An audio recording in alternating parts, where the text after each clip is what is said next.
Olá, está começando mais um Espaço Saúde. E o programa de hoje vai falar sobre um tema que é cercado de mitos, mas que é mais comum do que se imagina: convulsão. Você já teve ou presenciou alguma crise convulsiva?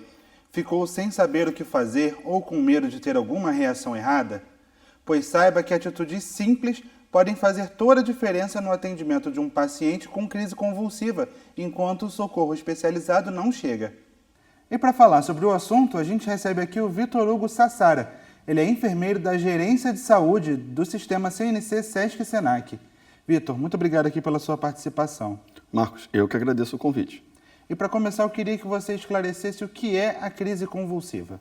A crise convulsiva é uma manifestação física de uma doença ou dano neurológico que se caracteriza por estímulos desordenados de grande intensidade que podem gerar movimentos involuntários repetitivos de algumas partes do corpo. Segundo os neurologistas, cerca de 4% da população já teve pelo menos uma crise convulsiva, e elas podem se apresentar de duas formas, ou focal ou generalizada.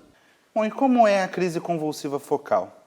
Basicamente, a crise convulsiva focal, ela acontece com lesões em pequenas partes do cérebro e elas podem manifestar algumas alterações sensoriais, vertigem ou movimentos involuntários de pequenas partes do corpo.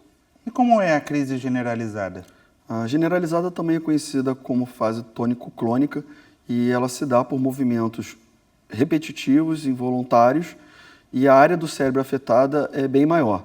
Também pode acontecer de ter uma liberação de esfíncter, tanto urinário quanto fecal. É possível que o paciente apresente rigidez muscular, perda de consciência e também pode acontecer de ter uma salivação excessiva e às vezes mordedura da língua. O tempo de duração é bastante variável, mas são geralmente bem curtos, cerca de 2 minutos. O tempo mais do que isso pode caracterizar uma emergência grave. E qual a diferença entre epilepsia e convulsão? Porque as pessoas tendem a confundir muito esses dois termos, né? A crise convulsiva é uma das manifestações da epilepsia, mas nem toda crise convulsiva é causada por epilepsia. E quais são as principais causas de uma crise convulsiva? Bom, as principais são a epilepsia, a hipoglicemia, que é a diminuição da taxa de glicose no sangue, que é muito comum em pacientes diabéticos que fazem uso de medicação e não têm alimentação regular. Também a hipóxia cerebral, que é a falta de oxigênio no cérebro, e nos casos de criança, a febre alta. Existem outras causas que podem levar o paciente a ter uma crise convulsiva, como, por exemplo, acidente vascular encefálico, traumatismo craniano, uso de droga, bebida alcoólica, algumas doenças infecciosas como meningite ou tumores cerebrais. Bom, você falou sobre uma das causas em crianças ser a febre alta, e muitos pais conhecem a convulsão febril e ficam bastante preocupados. Queria que você explicasse o que é a convulsão febril. Ela é igual a todos os outros tipos?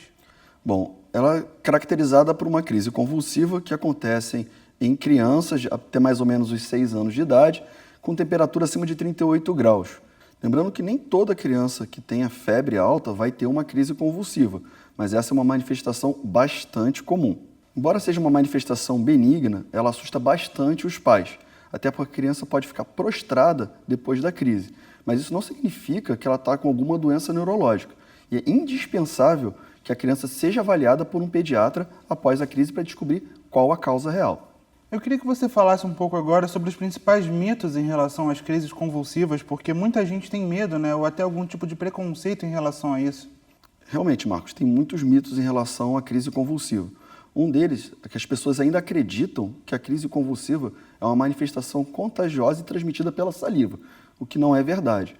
E isso faz com que muitas pessoas tenham medo de prestar os primeiros socorros a essas pessoas.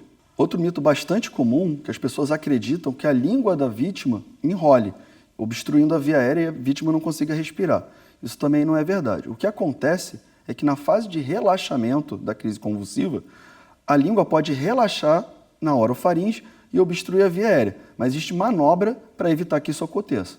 E o que devemos fazer para prestar os primeiros socorros a uma pessoa que está tendo uma crise convulsiva? Bom, primeiramente, tentar manter a calma, verificar se o local onde a vítima está seguro, e chamar o serviço de emergência local ou ligar para 192, que é o SAMU, ou 193, que é o serviço do Corpo de Bombeiro. Posteriormente, deitar a vítima e proteger para que ela não bata em nenhum objeto que esteja próximo e evitar que ela bata com a cabeça no chão. Quando a vítima entra na fase de relaxamento, pode ser que ela ainda esteja inconsciente. Então a vítima deve ser virada de lado para fazer com que a língua não obstrua a via aérea pelo repouso da língua na orofaringe e também as secreções, como saliva ou vômito, possam escorrer, não fazendo com que a vítima broncoaspire essas secreções. E se enquanto a assistência médica não chega, a vítima acorda nesse meio tempo? É importante, sim, tentar explicar para a vítima com muita calma o que aconteceu, que pode ser que ela acorde desorientada, evacuada, urinada, e como esses eventos podem acontecer em local de trabalho, via pública, isso traz muito constrangimento para a vítima. Então é importante tentar minimizar esse constrangimento que ela está passando. É sempre ter muito cuidado e respeito, né, com quem está passando por isso.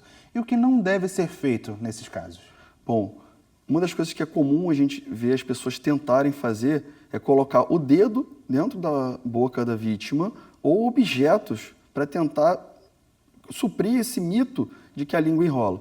Isso é muito perigoso, porque a mordida é muito forte e pode levar à amputação do dedo ou à quebra desse objeto dentro da boca da vítima, fazendo com que obstrua a via aérea e a vítima não consiga respirar por isso. Outra coisa importante que não deve ser feita é tentar dar líquidos ou alimentos sólidos para as vítimas que estão inconscientes ou com nível de consciência duvidoso. Realmente é importante ficar atento, né, a esse estado de consciência, o estado do próprio paciente, né, Vitor? Com certeza. Bom, infelizmente o nosso tempo está chegando ao fim. Você gostaria de fazer mais alguma consideração para quem está assistindo?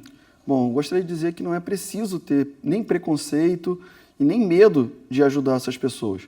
As crises convulsivas, como eu disse, ela pode trazer um constrangimento muito grande para a pessoa. Então é importante proteger, acolher essa pessoa para que no ambiente onde ela esteja, isso não traga problemas de autoestima no futuro. Ok, Vitor, muito obrigado pela sua participação aqui no Espaço Saúde. Eu novamente agradeço. Esse vídeo é o segundo de uma série do Espaço Saúde que aborda os primeiros socorros.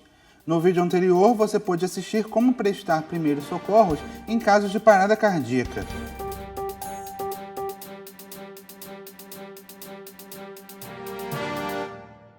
Se você não viu ou quer rever, o link para esse programa está aqui na descrição do vídeo.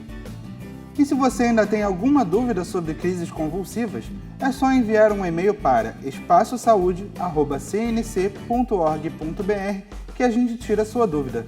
Um abraço e até o próximo programa.